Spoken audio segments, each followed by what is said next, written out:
સૌને જય શ્રી કૃષ્ણ. કેમ છો બધા? મજામાં ને? આજે જો આ ચણાનું કામ ચાલુ કર્યું છે. અત્યારે આ નવરાઈ ઉનાળામાં બધા જ કઠોળ મસાલા ભરી લેવાના હોય. તો આ ચણા છે ને એ આમ તો ગણીએ તો કઠોળનો રાજા ગણાય, કારણ કે ચણાના લોટમાંથી કેટલી બધી વાનગીઓ બને, કેટલી નમકીન બને, કેટલી મીઠાઈઓ બને ને ફરસાણ તો જાત જાતની. અને આપણે ગુજરાતી લોકો ખાવાના શોખીન.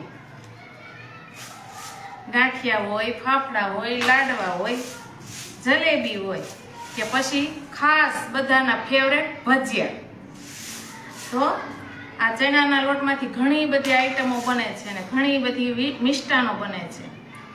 તો તમને સૌથી વધુ ફેવરેટ કઈ વાનગી છે, કઈ મિષ્ટાન છે કે કયું ફરસાણ છે એની કોમેન્ટ જરૂરથી કરજો. આ ચણા ખાવામાં આપણા શરીર માટે ખૂબ જ પૌષ્ટિક છે.